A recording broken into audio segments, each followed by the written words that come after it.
Buenos días, amados hermanos. Eh, en esta mañana, día de domingo, quiero saludarlos en el nombre del Señor, deseando que las más ricas bendiciones del Señor estén sobre sus vidas. Agradecidos con Él porque, bueno, Él ha mostrado nuevamente su misericordia con nosotros. Sabemos que se ha renovado su misericordia, que significa amor sobre nuestras miserias. Y agradecemos porque nos hemos despertado con el deseo ferviente de adorarle, de bendecirle y de compartir con ustedes un tiempo de palabra de Dios. Eh, si tuviera que darle un título al mensaje que vamos a charlar hoy, o el pensamiento que vamos a tener hoy conforme a la palabra, es nuestros altares llenos de promesas. Podríamos ponerle de esta manera, porque voy a hablar de algo que realmente muy pocas veces yo personalmente lo he dicho, pero es el precio de servir de seguir al Señor. Así que vamos a orar, vamos a empezar como después de nuestras oraciones matinales, seguramente todos han estado orando temprano, pero vamos a orar para que Dios use mi vida para poder compartir este pensamiento de la palabra del Señor. Y bueno, aprovecho para saludar a todos los papás, a todos los hermanos que en esta mañana están escuchando, deseando que la bendición de Dios, que enriquece no hay tristeza, esté sobre sus vidas y sobre su familia. Padre y Dios mío, en el nombre de Jesús, en esta hora te doy gracias.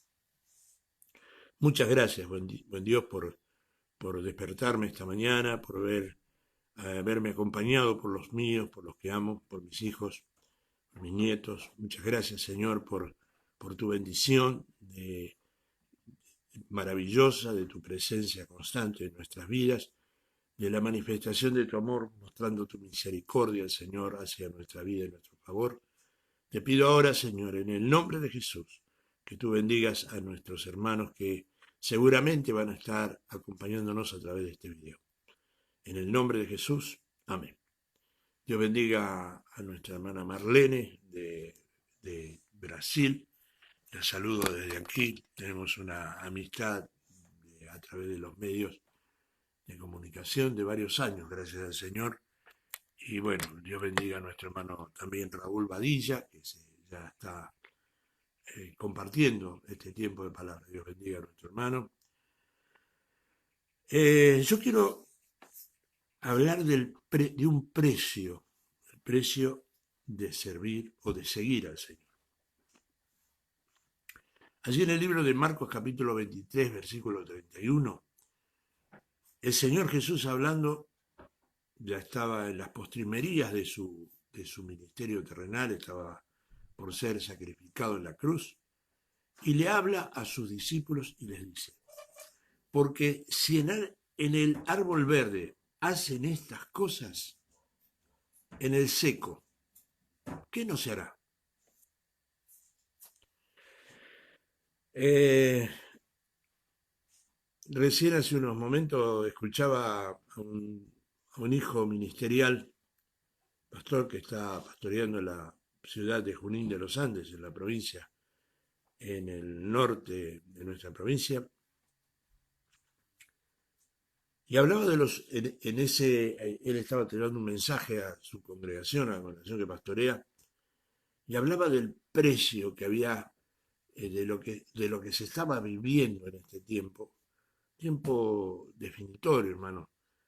Yo cuando era niño decía, Señor, ¿cómo me hubiera gustado estar cuando vos andabas por la tierra de Galilea, sanando a los enfermos, resucitando a los muertos? ¿Quién no ha pensado así alguna vez? De los que ya peinamos canas, de los que ya tenemos años, de los que hemos conocido al Señor hace muchos años. Yo creo que, yo creo que si nosotros hubiéramos tenido la posibilidad de hablar con quienes nos precedieron en el ministerio terrenal de Cristo y le preguntáramos en qué tiempo ustedes hubieran querido vivir. Ciertamente que ellos disfrutaron, vieron y de eso hablaban, porque Juan decía de lo que hemos visto y hemos oído, de eso hablamos, no hablamos de otra cosa. No hablamos de misticismo, no hablamos de mística, no, hablamos de lo que hemos visto y hemos oído. Yo estoy convencido que ellos nos dijeran, nosotros los envidiamos a ustedes, porque este es un tiempo difícil, muy difícil, pero envidiable, porque es la generación del arrebatamiento. Esta es la generación del último gran avivamiento, porque antes que el Señor venga, esperando que nadie se pierda, va a provocar a través de un pueblo que esté dispuesto a seguirle realmente un despertar glorioso, no solo en nuestras ciudades, en nuestra nación, sino en el mundo entero, porque Él no quiere que ninguno se pierda, sino que más bien todos procedan al arrepentimiento según la palabra del Señor. Creo que esta situación que estamos viviendo es como el sedal o el cegazo donde está siendo probado, o el fuego donde está siendo probado de qué material somos, de qué estamos compuestos. Porque todo el mundo, si usted, hasta hace un tiempo atrás, yo no sé si a usted le pasó, pero a mí hasta me llamaba la atención y en cierta forma me provocaba cierta molestia todo, todo lo que se decía en los medios de comunicación, cómo era usado el Internet, cómo era usado la propaganda, hablando de ministerios súper, hiper, mega poderosos, hiper, mega, donde había una manifestación sobrenatural, de repente asombraba ver que estaba el ministerio del escupitajo, escupían a la gente, el ministerio de tirar el agua, veíamos cosas, algo que realmente a mí me asombraba. He escuchado hablar con carteles luminosos, profetas que entregaban profecía y masivamente eran seguidos porque se les entregaba profecías de prosperidad, donde se hablaba de tantas cosas que no tienen un basamento bíblico. Profecías que hablaban que el 2020 era el año de un comienzo, era el año de la prosperidad, era el año de la abundancia. Y esta situación, aunque parezca triste y lamentable, lo que estamos viviendo en este tiempo del virus, la pandemia, ya no sé cómo llamarlo, del COVID-19, es el fuego donde está dejando lo que realmente es oro, lo genuino. La palabra oro simboliza lo genuino. Yo quisiera, hermanos, que usted medite en un momento cuál es su compromiso que usted tiene con Dios. ¿Cuál es el compromiso que yo tengo con Dios? Lo he meditado en estos días, hermano. He estado pasando momentos físicamente con algún pequeño problema. Les agradezco a todos aquellos que se contactaron, que han estado orando por mí. Les agradezco de todo corazón. Pero han sido momentos difíciles. Y son momentos difíciles. Económicamente, la Argentina está pasando por un remesón. El mundo entero está pasando por un remesón. Ya no se habla de pacto. ¿Sabe por qué? Porque no hay que pactar. Porque lo que el mundo religioso, las luminarias del mundo religioso pedían era la economía. Dios es dueño del oro y de la plata. Nosotros no podemos pactar con Dios por algo que Él no necesita. Nosotros tenemos que pactar con Dios en nuestra santidad, en nuestra fe. Señor, te voy a servir más allá de las circunstancias, más allá del problema, más allá de la necesidad, más allá de la salud o de la enfermedad. Tenemos que entender que hay un precio que pagar para seguir al Señor. Pero aquellos que estén dispuestos a pagar ese precio van a ser los que Dios va a usar. No importa el número de congregación que usted tenga. Este es el tiempo de los anónimos. Hermano, usted que está allí a lo mejor en un rinconcito de la ciudad, a usted que los grandes popes de la ciudad lo miran en menos, a usted que nadie lo tiene en cuenta, que nadie le pregunta cómo se haría, que no mira para atrás y no ve que nadie le sigue la idea, no se preocupe, no se preocupe, porque este es el tiempo de los anónimos. Este es el tiempo donde las estrellas se caen. La Biblia habla de los últimos tiempos, que las estrellas caían. ¿Sabe, hermano? Bíblicamente y emocional y espiritualmente, estas son las estrellas que van a caer.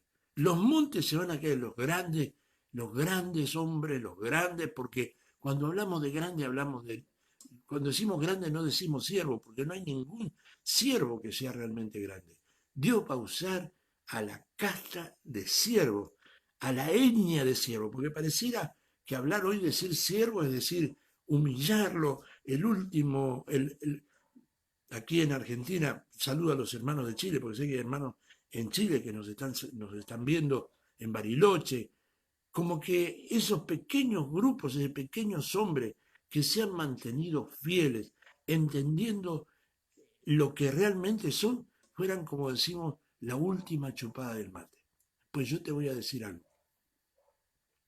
Y no es que sea el gran profeta, no es que sea el gran hombre, sino que soy simplemente un observador de lo que Dios está haciendo y a la luz de la palabra los hombres que Dios va a usar para que realmente puedan ser portadores de una bendición sobrenatural que viene sobre la faz de nuestros países.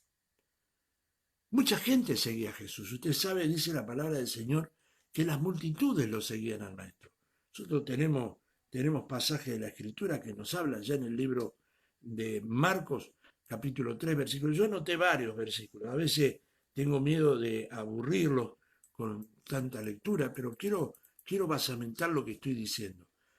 Mas Jesús se retiró al mar con sus discípulos y le siguió gran multitud de Galilea y de Judea, de Jerusalén, de Idumea, del otro lado del Jordán, y de los alrededores de Tiro y de Sidón, oyendo cuán grandes cosas hacía. Grande multitud vinieron a él y dijo a sus discípulos que le tuviesen siempre lista la barca a causa del gentío, para que no lo oprimiesen, porque había sanado a muchos de manera que por tocarles cuanto tenían plagas caían sobre él. Y los espíritus inmundos al verle se postraban delante de él y daban voces diciendo, tú eres el Hijo de Dios. Mas él les reprendía mucho para que no lo descubriesen. Muchos le seguían. Aún los demonios que estaban dentro de esas personas daban testimonio de quién era. Hay mucha gente, muchísima gente, que dice seguir a Jesús. Pero, mire, yo anoté que había tres tipos de gente que seguía a Jesús. Yo tómese, discúlpeme que le quite un momento más de tiempo y quiero leérselo porque quiero basar esto que estoy diciendo. ¿Quiénes le seguían? Los que recibían sanidad, los que estaban asombrados, maravillados. Hay mucha gente hoy que hace cientos de promesas. Te voy a seguir, Señor, si tú me sanas. Y cuando se sanan, buenas tardes, mucho gusto, no sé de qué hablaste. Conozco a cientos de personas. En nuestras campañas, hermano, la gloria y la honra sea para Dios. En el año 83, estoy hablando del siglo pasado, sí, ya sé que muchos dirán que viejo, que sí, soy viejo, hermano. No sé si viejo, gastadito por lo menos. Llegó una persona, en el 82 hicimos una campaña, nuestra primera campaña en San Carlos de Bariloche, donde vimos la gloria de Dios, milagros sobrenaturales, muelas tapadas, personas que no caminaban, caminaron, cientos de personas aceptaron a Cristo como su Salvador personal. Tengo de testigo al pastor Gregorio Pereira, que está viviendo en la ciudad de Cholechuel. Llegó una persona en bastante estado de alcohol y me abrazó de repente. Usted me salvó el año pasado. Ah, menos mal que fue yo, porque si hubiera sido el Señor no estarías en la forma en que estás. Mucha gente va a las campañas de Gigi Ávila, las campañas de Anacondia, las campañas de este, aquel, del otro. Las multitudes se juntan para buscar un beneficio. Necesitan una respuesta. De la misma forma, como van a las campañas a los 15 días cuando no está un evangelista en la ciudad, va detrás de los curanderos, de los zumbandas, de los quimbandas, de los tarotistas, de los manosantos, de los manochantas, así le dicen, la pastora Nancy le llama manochanta, de los que dicen cosas, cuando no hay un profeta que le promete que Dios le va a dar un auto, que le va a solucionar el problema, que le va a dar una mujer hermosa, va a ir a los tarotistas que le mientan, que le saquen dinero. Esta es una realidad. Muchísima gente seguía a Jesús porque recibían el beneficio del Señor. También estaban los que los sentaban a la orilla del camino a mendigar. Hay cientos de hombres que andan a la orilla del camino. Yo tengo aquí la historia, en el capítulo 10 de Marcos, encontramos la historia de Bartimeo. Dice en el versículo 46, dice que Bartimeo tenía nombre y apellido, tenía nombre Bartimeo, hijo de Timeo. O sea que tenía una identidad. No era un pobre tipo que había llegado a ese lugar porque había llegado y porque lo habían tirado a la orilla del camino. No, era un hombre con historia, con pasado. Sin embargo, su necesidad lo había hecho llegar a esa circunstancia y a la orilla del camino se detenía para mendigar. Muchos hombres que fueron y hoy ya no son, porque sus malas decisiones los llevaron a la situación que estaba Bartimeo. Lo sientan a la orilla del camino o andan esperando una palabra de quien ellos creen que les puede traer una solución.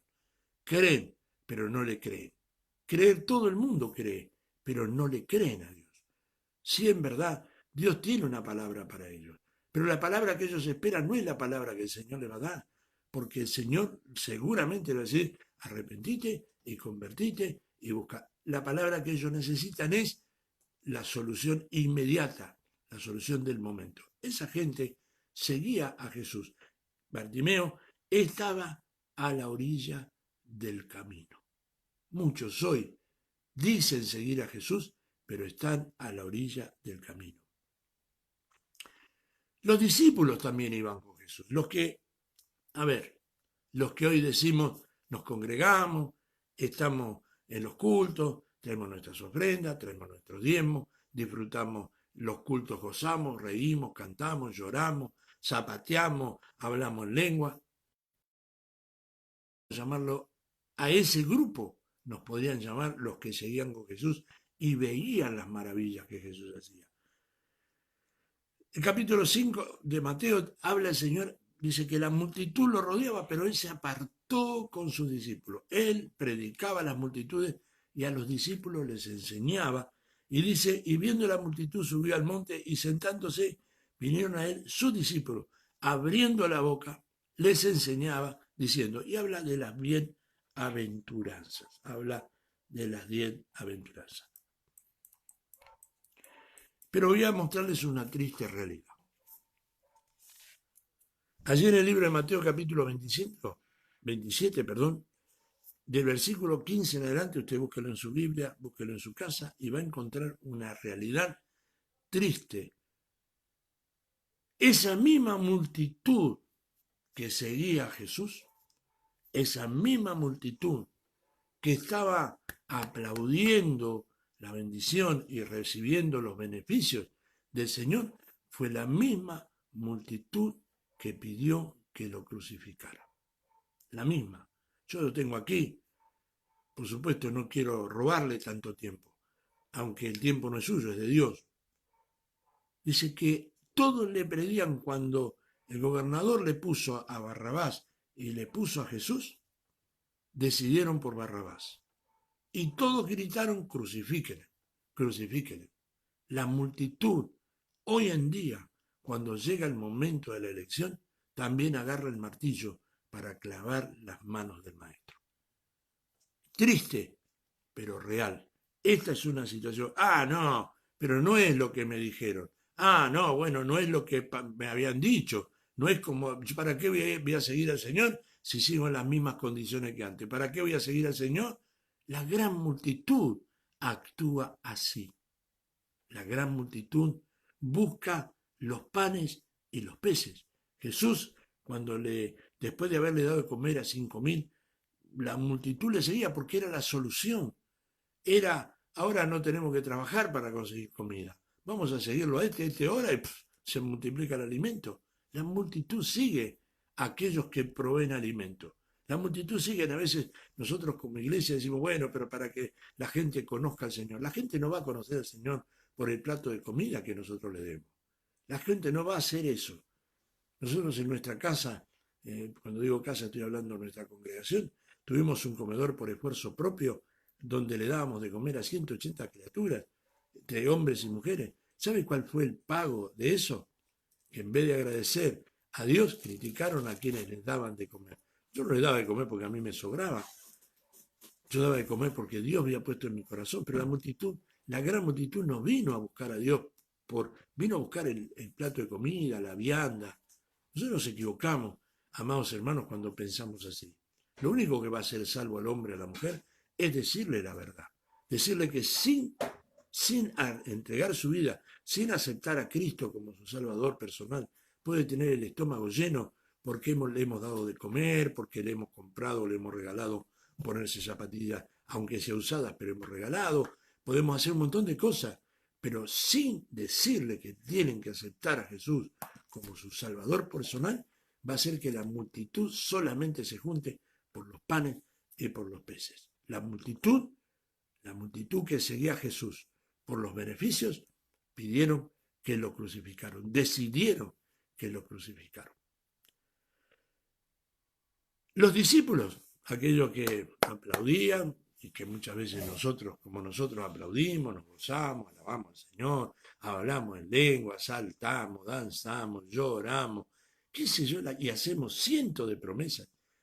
Mire, los altares de nuestros templos están llenos de promesas de hombres y mujeres que disfrutaron la manifestación del toque de Dios. Cuando el Señor los toca, dicen, sí, ahora sí, voy a servir al Señor. A los 15 días se enojó con el hermano porque lo miró mal, se enojó con el pastor porque lo miró mal, se enojó con la pastora porque no les gusta que le digan las cosas que están mal. Se olvidan del Señor, se olvidan del pastor pensando que se olvidan del Señor y también se olvidan del Señor porque no aparecen más, ni siquiera para dar gracias porque alguna vez el Señor los visitó.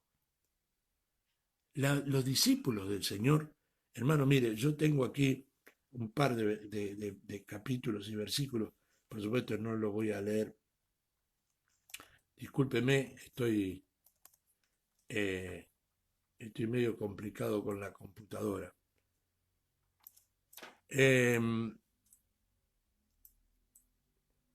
Capítulo 26 de Mateo, versículo 36, dice, entonces llegó Jesús con ellos a un lugar que se llama Getsemaní. Getsemaní significa, hermanos, lugar de molienda. Y dijo a sus sentados aquí, entre tanto que voy allí y oro. Estaban con Jesús, a ver, en el espacio físico estaban con Jesús, pero no estaban en comunión con Jesús. ¿Por qué? Porque el corazón, el alma de Jesús estaba entristecido. Y fue allí a orar. Y fue allá a decirle, Señor, si fuera posible, pasa. Mire, me voy a leer completo. Y dijo a sus discípulos sentados aquí, entre tanto que voy allí y oro. Y tomando a Pedro y a los dos hijos de Zebedeo, comenzó a entristecerse y a angustiarse en gran manera. Entonces Jesús le dijo, mi alma está muy triste hasta la muerte. Quedaos aquí y velad conmigo. A los que había llevado, los que estaban más cerca, que eran Pedro y los hijos de Zebedeo. Yendo un poco más adelante, se postró sobre su rostro orando y diciendo, Padre mío, si es posible, pasa de mí esta copa, pero no sea como yo quiero, sino como tú. Vino luego a sus discípulos, a los 3 que estaban con él, más lo que quedó atrás, y los halló durmiendo. Y dijo a Pedro, ¿así que no habéis podido velar conmigo 1 hora? ¿Veo? Estaban en el lugar físico con el maestro, pero su alma estaba lejos del maestro. Los discípulos, aquellos que vieron lo que Dios había hecho, aquellos que disfrutaron del poder manifiesto de Cristo cuando le dijo, vayan, sanen a los enfermos, liberten a los oprimidos, que volvieron corriendo, Señor, vimos caer al diablo del cielo.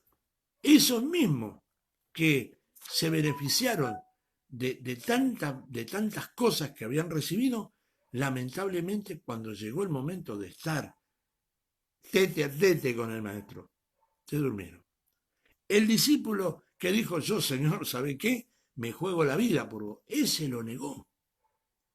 Otro de los discípulos que estuvo en el Getsemaní lo vendió por 30 monedas de plata. ¿Sabe qué se pagaba con 30 monedas de plata según la ley mosaica? Un siervo inválido que no servía para nada se pagaba 30 monedas de plata. Así lo pagaron a maestro, como un siervo inútil, como alguien que no servía para nada. 30 monedas de plata. El discípulo no era un desconocido, no era un enemigo, no era alguien que desaprobaba el mensaje de Jesús, no era alguien que no lo conocía, era alguien que estaba al lado de él, que compartía que con él, que comió la cena, la última cena, que mojó el pan en el plato del maestro, tenía que ser amigo. Yo no le permito ni siquiera, a veces, a no ser que sea mi familia, a mis hijos, que mojen el pan en mi plato. Yo les digo, si usted me toca el plato, le corto los dedos. Era amigo. Y Jesús, a pesar de saber, bendito sea el nombre del Señor, de saber que lo iba a traicionar, le dice, ¿qué tienes conmigo, amigo? ¿Qué tiene? Lo nombró amigo.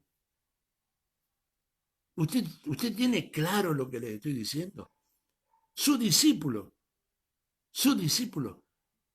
Lo negaron, lo vendieron. Y le voy a mostrar algo más para que usted se dé cuenta de lo que le quiero decir en esta hora. En la hora de la muerte, ahí en la cruz del Calvario, nosotros que hoy, sabe que a mí me da un poco de tristeza ver algunas iglesias, he visto algunos templos, no iglesias, algunos templos que para impactar y traer gente, para que se conmueva, para que lloren un rato, han pasado la película la Jesús o la muerte de Jesús, ¿no?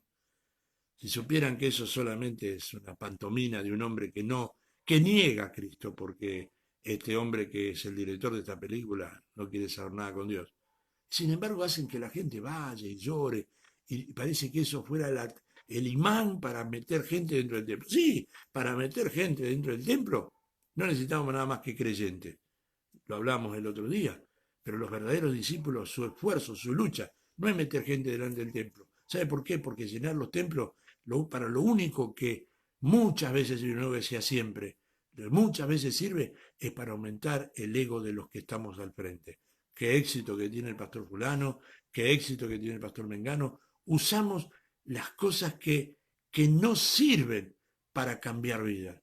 Lloran un rato, al otro rato se olvidan y están otra vez en la misma situación de vida, porque lo único que hicieron fue conmover su alma. Recién estaba una hermana de Bariloche, me mandó me mandó algo donde estaba pasando Adiós Nonino de Don Astor Piazzolla por una gran orquesta y veían la multitud, había una multitud, miles de personas, y enfocaban a mucha gente y mucha gente estaba secándose las lágrimas por la melodía de Adiós Nonino. Las lágrimas no significan otra cosa que una persona emocionada, pero una persona convertida no llora, sino que se arrepiente, gime, reconociendo su pecado. Esa es la persona que Dios va a usar en este tiempo para transmutar. No es la persona que el Señor sanó, no es la persona que va al templo, porque esos son regalos de Dios. Ahora, ¿qué estás tú dispuesto a regalarle al Señor? En la última hora de Jesús, en el libro de Juan capítulo 19, versículo 25 en adelante, dice, estaban junto a la cruz. La multitud miraba de lejos. Muchas de las mujeres que decían y se lamentaban cuando veían a Jesús caer de la cruz, estaban lejos. Si usted ve los otros evangelios, se va a dar cuenta que las mujeres estaban lejos. Junto a la cruz de Jesús, su madre y la hermana de su madre, María, mujer de Cleofas, y María Magdalena, la que había sido prostituta. Cuando vio Jesús a su madre y al discípulo, no dice a los discípulos, a quien amaba, que estaba presente, estaba el único de los discípulos que estuvo al lado del maestro en el momento de la crucifixión, fueron su madre, su tía, una ex prostituta que había recibido la misericordia y el perdón de Dios, y su único discípulo, Juan. Dijo a su madre, mujer, he ahí tu hijo. En medio del dolor, Jesús honró a su madre. No sabemos si José había muerto antes, no hay una historia. Ayer justamente para saludar a los padres hablaba de esto, del hombre que menos se habla en la vida ministerial de Jesús, fue de José, solo se habla al comienzo. Después dijo a su discípulo, he ahí tu madre, y desde aquella hora el discípulo le recibió en su casa. De todos los discípulos, muchos creen que eran 12, no eran 12 los discípulos. Para ser apóstol, primero hay que ser discípulo. Hoy todo el mundo es apóstol. Hoy cualquiera que predicó 2 palabras lindas, que se puso un anillo de oro, una cadenita de oro, zapatos de punta, ya se considera apóstol. Para ser apóstol, primeramente son discípulos.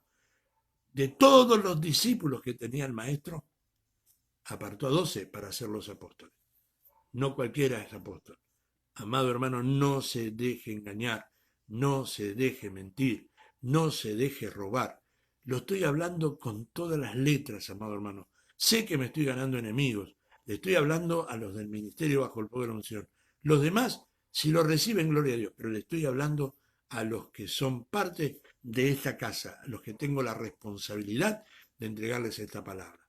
Yo estoy lejos, no puedo estar con ustedes, pero no se dejen engañar. Andan muchos diciendo que son lo que no son. Hay muchos que dicen ser profeta y no lo son. Los frutos de la profecía no son decir cosas lindas. Hay espíritus, hermanos, lamentablemente, que se manifiestan en este último tiempo, espíritus pitonizos que dicen cosas del pasado. El profeta no habla de las cosas del pasado, sino habla de las cosas del futuro. Las cosas del pasado las conocéis vos y las conozco yo. El profeta está puesto para marcar bíblicamente el propósito de Dios para tu vida. El profeta de Dios está para reprender con amor, con misericordia, con lo que usted quiera, pero es la boca de Dios. Y si yo te pregunto, amado hermano, si Dios si te pudieras presentar en este momento delante del Señor, ¿qué diría de vos el Señor? Que eres bueno, que eres digno de recibir bendición, que eres digno de que te prospere. ¿Puede decir eso de vos el Señor? Vos te conocés, yo me conozco. Yo creo que agacharía la cabeza y le diría, sé propicio a mí, porque soy pecador. Hoy los hombres buscan el aplauso, el beneplácito, como que Dios estuviera obligado a decir cosas que no sos y que no van a venir sobre vos a menos que nos arrepintamos, a menos que nos confesemos, a menos que busquemos la santidad para vivir en una forma diferente. No estoy diciendo que santidad sea ausencia de pecado. La santidad no es ausencia de pecado.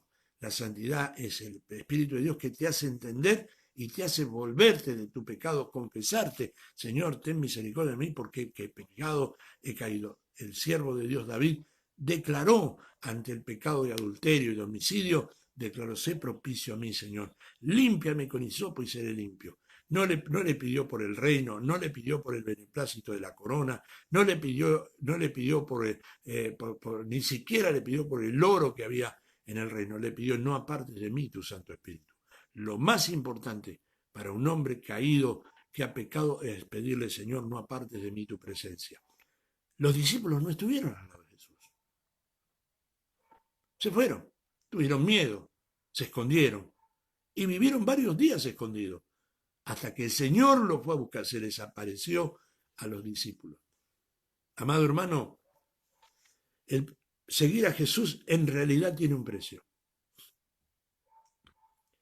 Y muchos dicen que, y muchos me han criticado, y sé que voy a recibir muchas críticas más, bendigo a Dios por eso, porque a mí yo no estoy obligado a vivir conforme al sistema, yo estoy obligado a decir lo que dice la palabra. Y al que le quepa el poncho que se lo ponga, simple, literal. Los que me conocen saben que aparte de ser feo soy muy confrontativo en cuanto a estas cosas.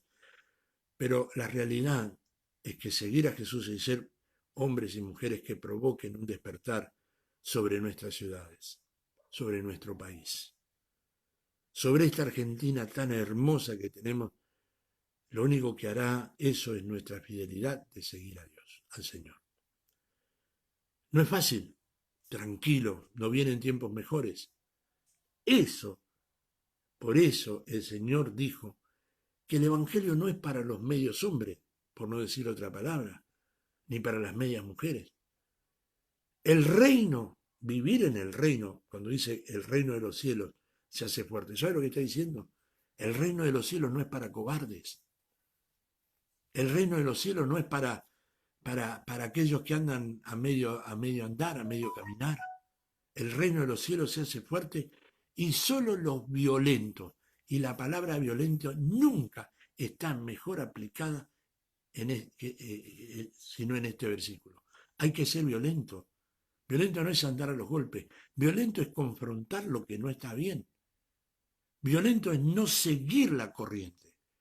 Hoy el mundo sigue la corriente. Lamentablemente nos prestamos para un montón de cosas. Lo vengo diciendo, hermano. No sé si voy a volver a predicar esta semana. Mañana, con la ayuda del Señor, la que nos traerá un pensamiento será la pastora Nancy para los hermanos de la casa. Me preguntan o preguntan cómo está, pastora. Bueno, mañana la pastora Nancy traerá un pensamiento en la palabra. Pero sí quiero decirles algo, hermano. Ministerio bajo el fuego de la unción tienen la obligación de ser violentos, de ir en contra de los sistemas, de ir en contra, no porque sí, no ser renegado, que es otra cosa diferente, no ser agrandado, que es otra cosa diferente, sino ser grande en sus decisiones, ser grande en cuanto a la postura que tiene que tener delante de los sistemas religiosos de este tiempo. Dios no nos ha llamado a engañar ni a endulzar el oído a nadie. Jesús no le endulzó el oído a nadie. Juan el Bautista no le endulzó el oído a nadie. Los apóstoles no le endulzaron el oído a nadie. Cuando vinieron y le ofrecieron a Pedro, que porque vieron el poder que tenía, vino uno y dice, ¿cuánto vale esto? ¿Cuánto vale? Muera tu riqueza contigo. Ananías y Zafira quisieron engañar al Espíritu Santo y Pedro dijo, hoy van a sacar tu cadáver de acá, y sacaron el cadáver. Pedro no engañó a nadie, hermano. Pablo no engañó a nadie, por eso ninguno de ellos murió en una muerte natural. Todos y cada uno pagaron un precio por seguir a Jesús. No sé si a vos te van a matar, no creo, porque no estamos en un tiempo de mártires, aunque sí estamos en un tiempo de mártires, pero sí quiero decirle que muchas veces te van a criticar, te van a condenar y no te van a aplaudir. No te dejes engañar, amado hermano del ministerio, no te dejes engañar. Hay muchos que dicen que son lo que no son. He escuchado. Y lamentablemente estos medios se prestan.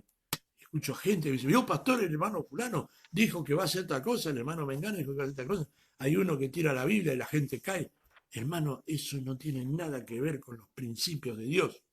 Dios es orden. Dios no es circo. Y quiero decirte algo, pastor. Seguramente hay algunos pastores que me están escuchando. No digas que el espíritu absalónico no se apodere de vos. Te aconsejo, te conmino en el nombre del Señor que el espíritu absalónico no se apodere de tu vida.